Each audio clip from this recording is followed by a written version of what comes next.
Dans le cadre de la campagne Ça pousse de l'ONG Life, le professeur Mourad Hamza va nous parler des différents bienfaits sur la plantation d'arbres d'un point de vue religieux et environnemental. Bismillah wa salatu wa salam ala rasulillah wa ala alihi wa sahbihi ajma'in. Salam alaikum cheikh. Wa alaykoum salam wa rahmatullahi ta'ala wa barakatuh. Est-ce que tu peux te présenter en quelques mots?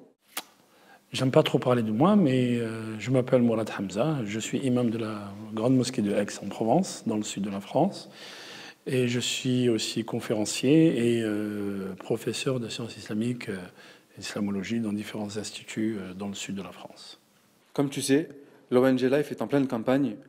Il propose de planter des arbres en Indonésie à partir de 2 € seulement. Quelle est la position de l'islam sur le thème de l'écologie et la préservation des ressources naturelles? Masha'Allah. Mais le tarif al-usuli, les fondements de jurisprudence en islam, il y a une description, pas une description, c'est une définition de din. C'est quoi din? Beaucoup de personnes pensent que din, c'est faire la prière, faire la zakat, faire le jeûne. Effectivement, ça c'est din. Mais fondamentalement, din, c'est l'ensemble des relations qui régissent l'être humain et son créateur, et l'être humain et les autres créatures. Autrement dit, ma relation avec Dieu, ça fait partie de din, c'est din, et ma relation avec les autres créatures, c'est-à-dire toute la création, mes voisins, mes parents, mes enfants, mais aussi les arbres, les animaux qui sont autour de moi, la faune et la fleur qui est autour de moi, que je dois préserver et que je dois avoir, avec laquelle je dois avoir une relation privilégiée. Donc planter un arbre, ça fait partie de l'istirmar al-ard. Allah subhanahu wa ta'ala, il nous a créés et il a fait de nous des lieutenants sur terre. La lieutenance de Dieu sur terre voudrait dire qu'on doit œuvrer pour que cette terre respire la vie. Et nous devons avoir une relation privilégiée avec toute la création. Et bien sûr, il n'y a pas plus beau que de creuser un puits ou de planter un arbre. Parce que les bienfaits vont rejaillir sur les êtres humains et sur l'écosystème et sur les animaux et sur tout le monde. Et d'ailleurs, 2 €, c'est vraiment une somme dérisoire. Qu'est-ce que tu peux acheter toi pour seulement 2 €? Subhanallah. Oui, effectivement, on peut acheter un café, on peut acheter... mais les 2 € que j'aurais mis dans un café auraient été consommés. Sauf que Allah subhanahu wa ta'ala, il nous demande de consommer d'une manière à investir dans l'au-delà.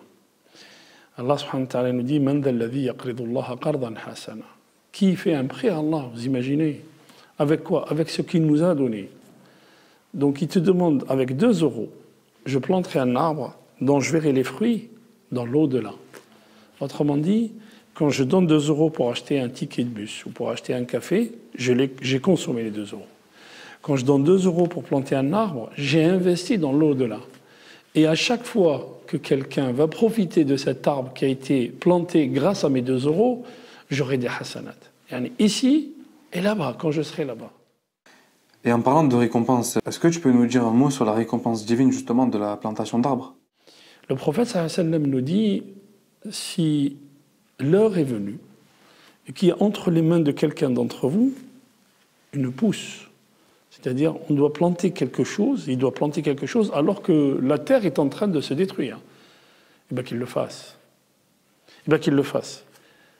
C'est une incitation à faire le bien jusqu'au dernier moment. Et puis il y a une histoire dans la civilisation musulmane, dans l'histoire de l'islam, qui raconte que Haroun al-Rachid voyait quelqu'un, un vieil homme, en train de planter un arbre.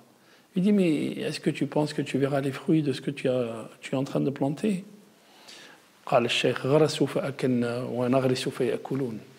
Les gens avant nous ont planté, et nous avons consommé, nous avons mangé.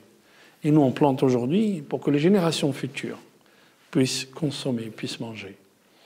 Autrement dit, l'œuvre du musulman, ce n'est pas de penser à ce qu'il va faire maintenant, mais c'est de laisser un impact pour le futur, un impact positif, bien sûr. C'est ce que le prophète sallallahu alayhi wa sallam appelle une sadaqa jariya, c'est-à-dire qu'une sadaqa qui ne se termine jamais et qui continue de courir même après la mort de l'individu. Est-ce que tu penses que planter des arbres, c'est une idée pertinente, sachant que beaucoup de musulmans se trouvent dans un réel besoin? Absolument, les besoins ne manquent jamais, mais nous devons être partout. Nous devons, en tant que musulmans, est-ce que vous pensez que entretenir un chat, c'est essentiel alors qu'il y a des musulmans qui sont dans un réel besoin? Le prophète sallam entretenait des chats et entretenait les humains, mais entretenait aussi les arbres autour de Médine. Planter des arbres, c'est essentiel pour la nature, c'est essentiel pour la vie. L'arbre est une source de vie. D'ailleurs, c'est grâce à l'arbre que la nature s'oxygène. Et donc, nous avons besoin de ça. Grâce à l'arbre que l'écosystème se renouvelle. Subhanallah. Donc, un arbre, c'est vraiment essentiel. Et c'est vraiment une sadaqa jariya. Est-ce que tu as un dernier mot pour encourager les gens à participer à cette campagne? Oui, bien sûr. On va investir 2 euros, on ne les verra pas. Les 2 euros, on va les oublier. Par contre, on verra les hasanat le jour du jugement.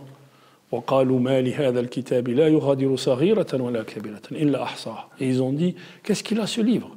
Il n'y a pas une petite chose, une grande chose. Il a commencé par les petites, Allah subhanahu wa ta'ala. Une petite chose, une grande chose, il l'a bien noté. Il l'a bien recensé. Tu l'auras ahsahu Allah wa nasuh. Nous, on l'aura oublié, mais Allah subhanahu wa ta'ala, il n'oublie pas. Ce que tu fais ici, Allah subhanahu wa ta'ala, il nous dit, même habbatan min khardal atayna biha wa kafa bina hasibin. Même une graine de moutarde, Allah subhanahu wa ta'ala, il la ramènera le jour du jugement et Allah suffit comme régulateur et comme juge, Allah subhanahu wa ta'ala. Donc il ne faut pas oublier ça. Il ne faut pas oublier que ce qu'on investit ici, ce qu'on met ici, on va l'oublier, mais on va l'investir dans une banque qui ne finira jamais et dans une banque qui multiplie les récompenses. C'est la banque d'Allah. Amin. Merci à vous.